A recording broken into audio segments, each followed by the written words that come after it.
이 마이크로바이옴이 의학의 패러다임을 전환시키고 있다고 말씀을 많이 근데 이게 계시잖아요. 이런 애들이 지금 유산균도 어려운데 또 네. 갑자기 마이크로바이옴이란 용어가 또 나오니까 들어보면 또 되게 뭐 좀 헷갈릴 수가 있는데요. 이거 좀 먼저 마이크로바이옴 유산균에 네. 대해서 좀 설명을 해주면 이게 이 정도로 중요하다면서요. 네. 지금 알면 빨리 알수록 좋다. 네. 네. 마이크로바이옴은 예. 제가 글쎄 이 분야를 공부를 하면서 느꼈던 점은 저희가 물리학에서 고전 물리학이 양자 물리학으로 이렇게 넘어가면서 정말 큰 패러다임의 시프트가 일어났던 것처럼 이 생물학과 의학의 분야에서 이 미생물 마이크로바이옴들에 대한 연구들은 그 물리학의 그 양자 물리학 정도와 비교할 수 있을 정도의 커다란 파라다임의 전환이라고 저는 생각을 하고 있습니다. 그리고 사실 오늘 하나 말씀드리고 싶은 거는 이 분야 자체가 이제 시작이 됐고 사실 아직 초입에 있고 나오는 많은 결과들이 약간 정확하거나 뭔가 딱 떨어지는 데이터들이 많은 곳은 아니기 때문에 많은 것들이 좀 불확실할 수는 있겠지만 여기서 나오는 많은 그런 이야기들이나 스토리 이런 것들이 그동안의 의학과 생물학의 시사하는 바들이 너무 크기 때문에 무엇이 맞다 틀리다 이런 개념들보다는 그냥 재미있는 이야기들이 이 속에 많이 있고 이런 것들이 빠른 시일 내에 우리의 몸에 의학에 적용될 수 있을 거다 이렇게 생각하시면 더 좋을 것 같습니다. 네. 요즘 컨셉하고 맞게 함께라는 말이 키워드라고 그러셨는데 이 함께가 참 이게 그동안 우리가 의학의 대상이 인간이라고 하는 몸 하나 그것만을 대상으로 했지 않습니까? 그러니까 인간이 하나라고 가정을 하고 인간의 몸을 탐구하고 연구하고 치료하려고 했던 것이 의학이라고 하면 지금 이 마이크로바이옴 또는 이제 미생물에 대한 데이터들이 나오면서 그동안 생각했던 우리의 몸이 우리 몸 하나가 아니라 바로 미생물들과 같이 함께 살아가고 있는 하나의 공생체다. 그렇기 때문에 우리가 우리만 연구해서는 알 수가 없다는 거죠. 우리 몸을 사실은 우리 몸과 함께 살고 있는 미생물들에 대한 공부를 같이 하고 그 연구 결과들이 있어야지만 저희가 저희 몸에 대해서 올바로 이해할 수 있다는 얘기죠. 공생을 많이 강조를 하셨죠, 그죠? 네. 마이크로바이옴이 미생물입니까? 아니면 유산균을 얘기하는 거예요? 마이크로바이옴은 일단 뭐 용어 자체를 먼저 정의를 하자고 하면 일단 마이크로라고 하는 거는 작다라는 거죠. 그래서 사실은 저희가 우리 눈으로 볼 수 없는 것들을 일단은 마이크로. 현미경을 저희가 마이크로스코프라고 얘기하지 않습니까? 그래서 그 마이크로는 그런 작은 우리 눈으로 볼 수 없는 세상이란 뜻이고 바이오는 생명, 살아있다, 생명이라고 하는 뜻이고 옴이라고 하는 거는 보통 우리가 흔히 전체를 뜻하는 맞는 뜻입니다. 그래서 저희가 제놈하고 저희가 제일 많이 알고 있는 게 이제 크로모좀, 염색체 할 때 그 뒤에 크로모좀, 옴이라고 하는 용어가 있고요. 학렬이시구만 얘들. 그래서 뭐 게놈이라고 하는 것도 유전자들의 전체. 그렇다면 이제 마이크로 작은 생명체들 전체. 통합적인 그런 개념을 마이크로바이옴. 근데 요놈이 우리 몸에 있다는 거라는 거죠. 그렇죠. 그 동안에는 사실 우리 몸이 그렇게 우리 몸 안에 그렇게 이런 미생물들, 흔히 얘기하는 세균들이 많이 살고 있다라고 하는 것들을 잘 알지는 못했죠. 왜냐하면 이제 그 동안에 우리 몸에 사는 균들을 볼 수 있는 방법들이 대부분 흔히 얘기하는 이제 세균 배양이나 아니면 염색을 통해서 있는 균들만 볼 수가 있었는데, 현미경으로. 그렇죠. 현미경으로만 볼 수 있었는데 이 보는 방법이 그동안 우리가 현미경을 통해서 보는 방법이 다르게 변한 거죠. 그게 바로 사실은 유전체를 통해서 보는 방법이고 이 방법을 열게 된 계기가 사실은 휴먼 게놈 프로젝트라고 하는 곳에서 유전자 분석 기술이 엄청나게 빨라지면서 그 기술을 통해서 인간의 대변들을 보다 보니까 우리가 생각했던 것보다 훨씬 더 많은 미생물들이 그 안에 살고 있다는 게 알려지게 된 거죠. 이게 이제 갑자기 등장한 게 오바마 대통령 때 무슨 이니셔티브라고 해서 그렇죠. 프리시전 메디슨을 강조를 하다가 갑자기 이 얘기가 확 같아졌어요. 제 생각에는 어떻게 보면 이제 휴먼 게놈 프로젝트가 사실은 너무 기대했던 것만큼의 결과물을 내놓지 못하는 상태가 됐었고 네.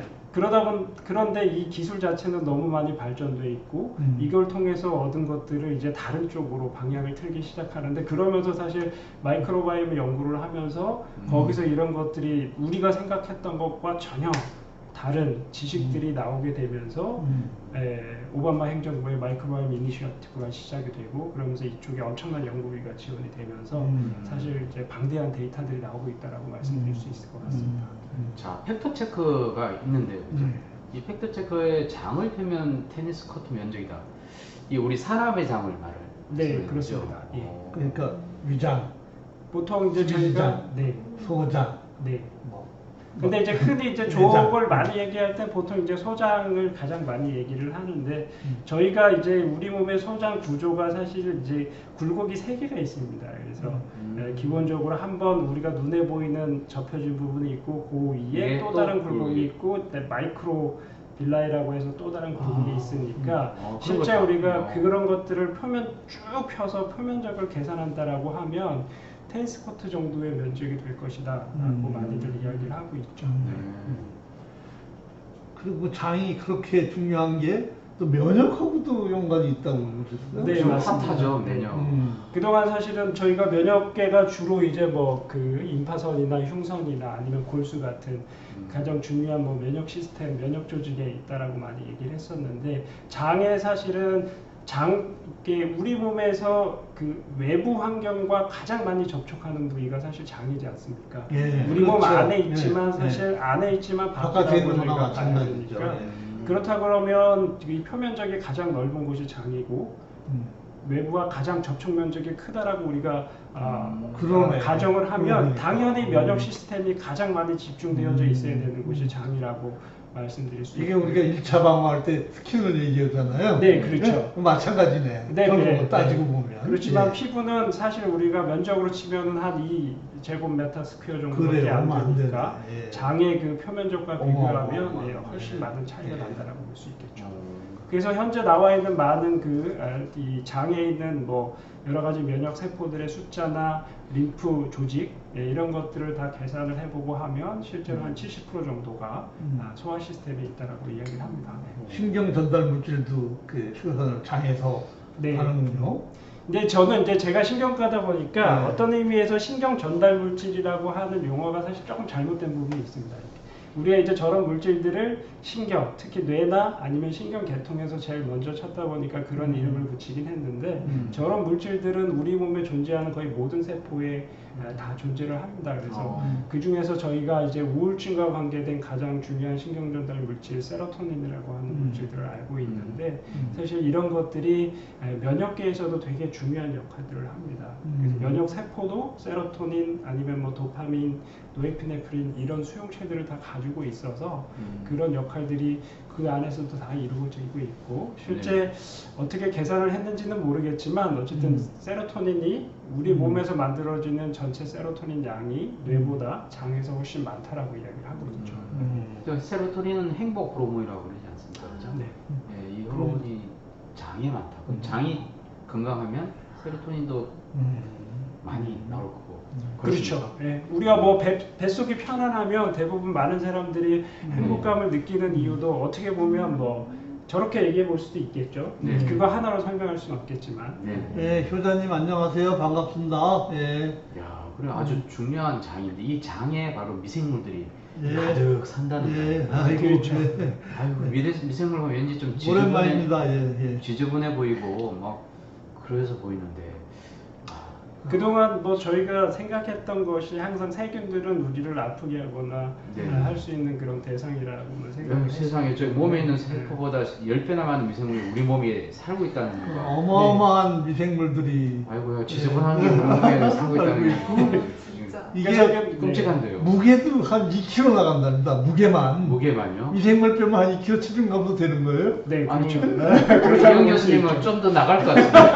아니 세균을 2kg씩 들고 다니는 줄 내가 미처 몰랐네요. 아유, 예? 그러니까요. 자, 절에서 사실은 이제 네. 저희가 하나의 장기로서 역할을 한다고 하죠. 저희가 뇌 무게가 1,400g인데 네, 간의 무게나 뭐 네. 이런 것들과 아. 거의 비슷하기 때문에 네. 네네. 미생물 네. 한 시스템이네요, 완전히. 네, 그렇죠. 네.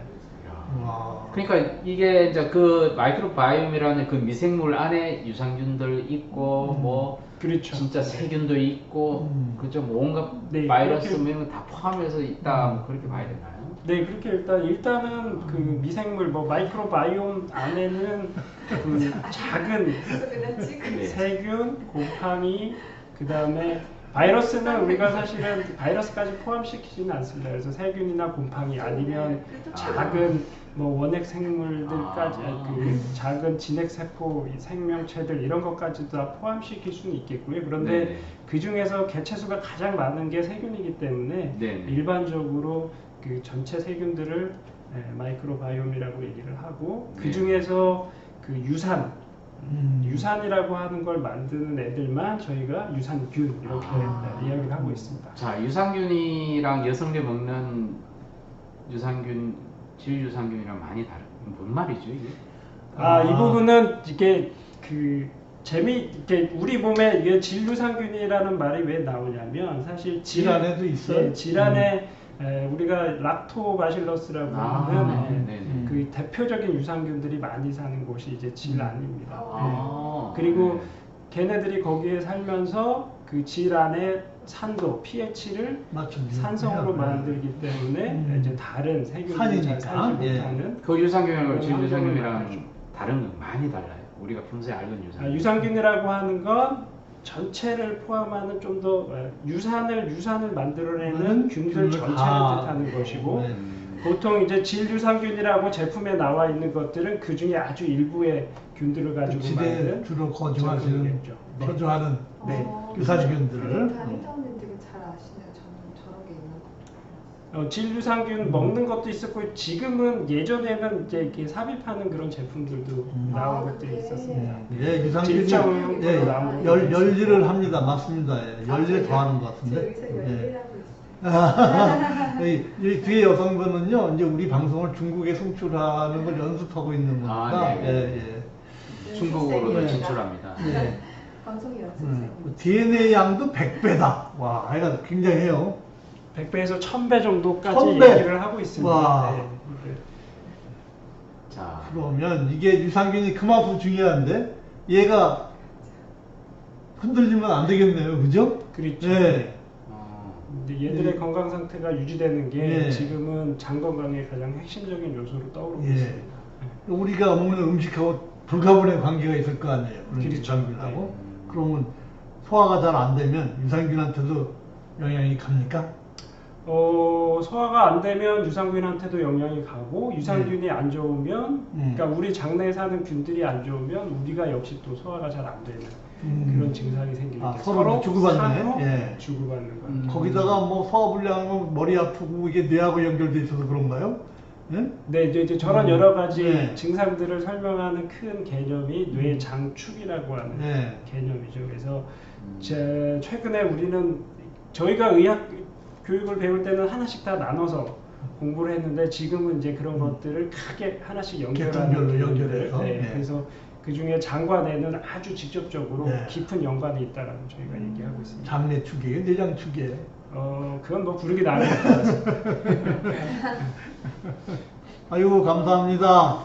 예, 그 별풍선을 메밀 무렵? 메밀 필무렵. 메밀꽃 필무렵. 메밀이야. 메밀면 필무렵. 메밀면 필무렵. 제 고향이 그 봉평 메밀꽃 아, 필무렵입니다. 그렇습니까? 예, 아이 그레이트님 반갑습니다. 예, 그러면 이게 선생님 말씀하신 것 중에 다른 사람들한테 좋은 음식이 꼭 나한테 좋은 게 아닐 수도 있다. 네, 그건 충분히 그게 가능합니다. 유산균 때문에 그렇습니까? 장내균 때문에? 일단은 뭐 큰 이유는 사람들마다 우리가 그 가장 대표적인 게 우유라고 하는 것을 분해할 수 있는 효소를 가지고 있는 민족들은 세계적으로 한 3군데 정도에서 돌연변이가 생기면서 일부 민족만 먹을 수 있는 걸로 돼 있죠. 그러니까 기본적으로 우리 몸이 가지고 있는 기본적인 체질의 문제일 수도 있지만 동일한 지역에 사는 사람들이라 하더라도 내가 가지고 있는 장내 세균의 패턴에 따라서 어떤 음식을 더 선호하거나 그 음식에 문제가 생기는 것들은 지금 많은 연구 결과에서 나와 이게 있습니다. 옛날 얘기하면 안 되는데 라떼는 말이에요. 이제 우유를 먹으면 설사하는 그렇죠. 사람들이 그렇게 많았어요. 네. 예? 저도 그렇습니다. 예. 근데 요즘은 별로 뭐 그런 게 없어진 이유가 요즘은 계속 장내 세균이 바뀌었나요, 그새? 요즘은 사실 그게 저기 아시아인들은 거의 한 98% 정도가 그 우유를 분해하는 락타제라는 효소가 없다라고 합니다. 근데 그게 원래는 아이 때는 있죠. 아이 때 없으면 아이들이 엄마 모유를 먹을 수가 없으니까 다 네. 설사하게 되니까. 네네. 그래서 보통 3살 정도 되면서 네. 그 효소가 자연적으로 없어지게 되는데 우유를 계속 주게 되면 그게 좀 남아있을 수가 있습니다. 그래서 우리는 이제 예전에 저희는 이제 모유가 딱 끝나면 자연스럽게 이유로 넘어가면서 우유를 접할 일이 없었지 않습니까? 아, 그렇죠. 근데 예. 지금의 아이들은 모유가 끝나도 우유를 계속 지속해서 네, 먹으니까 네, 네. 그런 효소들이 계속 남아있는 그런 상황을 볼 수 있다고 말씀드릴 수 있겠죠. 그리고 저희가 이제 우유에 설사하시는 분들이 그래도 유산균을 그 유제품 요구르트와 같이 발효유나 이런 것들을 먹으면 문제가 덜 생기는 이유는 네. 요구르트는 그 안에 균들을 넣어서 그 균들이 락타제라고 하는 효소를 이용을 해서 이미 그걸 이미 발효를 해놨기 때문에 그래서 사실 이제 그런 요구르트나 제품들은 설사가 훨씬 덜한 이유도 그런 균들에 있다라고 말씀드릴 수가 있습니다. 저희 하셨는데 조 불효자님도 설사하셨나 보다. 예, 밀면 왔다요. 네, 반갑습니다. 라떼 말씀하시는 건가요? 라떼는 라떼는 아, 제가 라떼는 마리아라고. 아, 라떼 이즈 볼스. 예. 이 그래픽을 다 준비를 일일이 다 하셨네요. 이거 엄청나게 준비를 많이 하셨네요. 이 코스모스 얘기를 하시더라고요. 네. 예? 예, 그래서 이 지구 찾아보세요. 여기서 지구 보여요? 지구가 네, 이 그림에 지구가 있어 지금. 어디요? 네? 점이요? 네. 오, 네. 진짜요? 이게 네. 깨들으니 한번 찾아보세요 지구. 예. 왜 찾아야 돼요, 근데? 요게 지구랍니다. 요게. 네. 네, 요거 지구래요. 창백한 저 파란 점 하나가 네, 우리 안성기 선생님 네. 머리 꼭대기에 점 하나 보이는 게 이게 지구죠? 네. 네.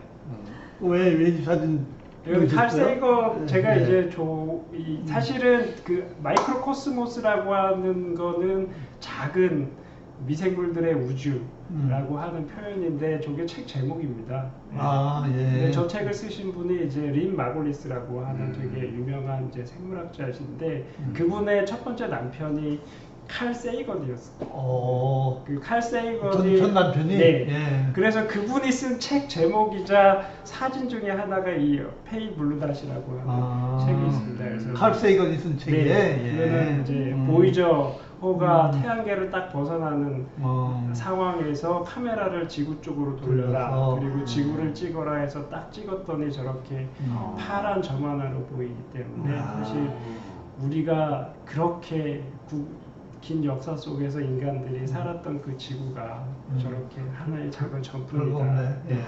이 안에서 지지고 먹고 하는 거잖아요 지금. 그러니까요. 우리도 이 안에서 지금 아프리카만 어떤 그런 의미에서 그리고 이분인가요? 이 네, 저 옆에 계신 여자분? 할머니가 네. 린 마골리스. 옆에 계신 미인은 누구예요? 네, 옆에 있는 미는 그 최근에 그래도 이 마이크로바이옴 그 미생물들과 관계돼서 나온 여러 가지 책 중에 그래도 제가 가장 재밌게 봤던 10% 인간이라고 하는 책입니다. 그래서 10%인가? 아까 잠깐 나왔었지만 네. 미생물들의 유전자가 저희보다 100배 100배 많다면서요? 아니면 1000배. 개체수가 10배 이상 네. 많다라고 얘기를 하니까 그렇게 보면 우리가 숫자로만 따지면 우리가 생각했던 인간은 10%고 나머지 90%는 미생물이다. 그런 의미로 이제 10% 우리의 구성이 네, 그렇게 해서 내가 알고 있는 나는 10%에 10%밖에 안 불과하고 된다. 나도 모르는 내가 90%를 차지하고 있다. 네, 그런 의미에서 저렇게 된 거고요. 그럼 동족이네, 세균이랑 우리랑. 예? 어쩌면 동족이잖아요. 네, 우리는 그냥 로봇이고 네. 세균들이 우리를 조종할 조종하는 가능성도 있는 버러지 거예요. 같은 놈도 아니고 세균 같은 놈이네. 네. 네. 박사님은 세균이 배가 커가지고 너무 많은. 그 여기 마이크로 코스모스라는 책 위에 저 저자를 보면 도리언 예. 세이건이라고 린 마글리스 예, 도리언 그러네. 예. 예. 저기 아들입니다. 아, 예. 칼 그래서 세이건의 아들? 칼 세이건과 마글리스의 아들인데 이제 린 마글리스는 이제 재혼을 해서 이제 성이 바뀐 거죠. 이제 그런 것도 알면 좀 네. 이런 것들을 볼 때 좀 재미있는. 세이건네 가족이 좀 복잡하네요. 그래서 서로 한 사람은 마이크로코스모스를 연구하고 또 다른 사람은 코스모스를 코스모스를 연구하면서 양쪽에서 대가가 됐고, 근데 이 두 가지 책들을 보다 보면 두 사람이 하는 얘기가 좀 미묘하게 겹쳐지는 것들을 좀 느낄 수가 있습니다. 그래서 깨달음의 영역이 사실은 다른 길로 가더라도 합쳐질 수 있다는 느낌을 좀 많이 받았어요. 지적 재산권 때문에 이혼하는 거 아니에요? 그렇진 않아요. 이 그림도 아주 야릇한 그림인데, 네. 예? 이 인간하고 우리의 동족인 이 마이크로 오르가니즘들하고 예? 네. 근데 비슷하게 이게 진화를. 되게 그동안은 사실은 이제 함께 공진화라고 하는 개념들이 그러니까 옆에서 같이 왔다는 거죠. 개념 자체가 우리는 우리대로 가고 우리와 같이 사는 미생물들은 같이 그냥 옆에서 같이 왔다는 개념인데 이제 최근에 나오는 개념들을 보다 보니까 서로가 절대 떨어져서 존재할 수 없는, 그렇기 때문에 진화의 모든 과정 속에서 같이 적응하고 그리고 같이 서로 의존해서 살아왔기 때문에 이게 서로 떨어져 가는 것들이 이제 두 개가 딱 합쳐져 버리는 개념들이 그래서 이제 되는 거죠. 겹쳐있던 게 하나로 돼버렸네, 네. 요새는. 그래서 이제 여러 가지 이 나왔던 제목들의 이 펠로우 트래블러라고 하는 개념인데 우리의 그냥 동반 여행자다라고 하는 개념들이 앞에 그림의 개념이라면 우리가 잃어버린 장기다. 이거는 마이크로가 우리의 잃어버린 장기다. 이런 것들을 우리와 이제 절대 분리할 수 없는 네. 개체다 하는 그런 개념들이라고 말씀. 한 개체로 보는 개념 아니에요? 그렇죠. 네. 그럼 이제 10%인가지 말이 되네. 네, 그렇고 네. 그래서 사실 이 개념들이 이제 홀로바이온트라고 하는 개념이 결국은 우리와 우리 몸과 같이 공생하는 모든 세균들을 다 통으로 하나로 봐야 되고 그러면 이제 연구 대상이 달라지는 거죠. 의학 자체도 생물학 자체도 연구하는 대상이 이 전체를 연구를 해야 되기 때문에 그런 의미에서 아주 커다란 패러다임 시프트라고 말씀드릴 수가 있을 것 같습니다. 홀로바이온 말은 잘 안 쓰는 말인데. 네, 요거는 이제 일반 분들은 많이 잘 모르시는 분이고 이 마이크로바이옴 쪽 연구나 아니면 이제 생물학을 하시는 분들에서는 아주 상당히 핫한 개념, 홀로바이옴 아니면 홀로제놈 이런 개념들이 이제 하나의 이론으로 우리가 이제 이거 자체를 완전히 바꿔야 된다라고 많은 얘기들이 거론되고 있습니다. 싱글 에콜로지컬 유닛을 홀로바이온트라고 합니다. 네. 얘기가 좀 어려워지니까 다 나가시면 안 되니까 좀. 네. 그래서 마이크로바이옴이라는 이제 열심히 설명하셨는데, 네. 예. 보면 이제 이게 우리 몸의 하나의 그 작은 생명을 위한 집이다. 이게 이렇게 일단 보시면 될 것 같습니다. 그 생물학에 되게 유명한 말이 있는데 빈틈을 싫어한다라고 하는 말이 있습니다. 빈틈. 그러니까 모든 지구상에 있는 모든 그 틈 사이에는 모든 생명체들이 다 살고 있다라고 가정을 하면 우리 몸도 사실은 이런 작은 생명체들, 세균들이 살기에 적합한 하나의 환경이 되는 거죠. 그래서 이렇게 이해를 하면 우리 몸도 부위마다 환경이 다 다르지 않습니까? 그 중에서 장이라고 하는 독특한 환경이 있고, 그 다음에 우리가 뭐 땀을 많이 할 일을 겨드랑이나 사타구니 이런 곳에 여러 가지 온도, 습도 이런 것들이 다 다르기 때문에 환경이 달라지면 거기에 적합한 미생물들이 사는 세균들이 다 패턴들이 좀 달라지게 되죠. 꾀돌이님이 별풍선 10개나 쏴주셨네. 인사 드렸습니다. 감사합니다. 근데 우리 몸 안에는 되게 무균, 그러니까 장 안 말고 우리 배, 속, 네네. 무균 이런 얘기를 많이 하고 수술장에도 이제 네. 균이 안 들어가게 해서 이렇게 하는 건데. 그러니까 우리 몸을 쉽게 생각하면 뚫려 있는 우리 몸이 하나의 원통이라고 뚫려 있죠. 생각하면 네. 뚫려 입부터 있잖아요. 항문까지는 항문까지. 크게 하나 뚫려 있고 그 다음에 코를 비롯한 호흡기, 그 다음에 비뇨 생식기는 일부 뚫려 있는 구조라고 하면 네. 우리 몸 안에 있지만 외부와 닿아 있는 곳은 다 밖이라고 생각하시면 될 것 같고요. 그걸 제외한 안쪽은 사실은 균들이 존재하지 않아야지만 좋은 곳이라고 말씀드릴 수 있겠죠. 그런데 최근의 연구 결과들은 그 안쪽 환경도 사실은 무균적 세상이 아니다라고 하는 결과들이 나오고는 있습니다. 근데 이게 균 돌아다니면 안 되는데 안쪽은. 네. 그죠? 그런데 네. 정말 놀란 건 혈액안에서도 균들이 발견되고 어떤 증상이 전혀 그러니까 없이 말하자면 네. 그 장내 세균처럼 네. 혈관, 혈액 속에 혈액이나 조직. 늘 사는 네. 마이크로 오르가니즘이 그런데 있단 말이에요. 그다음에 이제 그 치매 환자의 뇌조직이나 이런 걸 검사를 해봤더니 전혀 면역 반응이 없이 세포 안에 이미 자리 잡은 아이들이 있구나. 세균들이 발견되는 형태들도 있어서 아직까지는 뭐라고 말씀드릴 수는 없지만 실제 이제 그 우리가 생각하는 그 곳도 균들하고 같이 있는 곳일 가능성이 있을 수도 있습니다. 요새 뭐 코로나 바이러스 많이 얘기 나오는데 사실 저희가 가장 많이 알고 있는 그 대상포진은 사실 어린 시절에 생겼던 그 홍역 바이러스지 않습니까? 네. 근데 그 바이러스가 사실은 우리 몸 안에 계속 숨어서 살고 있다가 수십 년이 지난 이후에 다시 피부를 통해서 발현되는 게 대상포진인데 그러면 바이러스는 우리랑 같이 사는 게 분명한 거죠. 그렇죠. 그런 의미로 보면 바이러스보다 좀 큰 세균도 분명히 그럴 수 있는 가능성이 있다라고 볼 수도 있겠죠. 그 어릴 때 수도 바이러스. 아니 수도, 홍역이 아니라 수도 바이러스입니다. 네. 예, 제가 잘못 얘기했어요. 그렇습니다. 걱정이 많이 되는데 그러면 이 코로나로 자리 잡고 살까봐 들어와서 예, 사실 저희 몸이 정말 네, 신비하네요 정말. 네.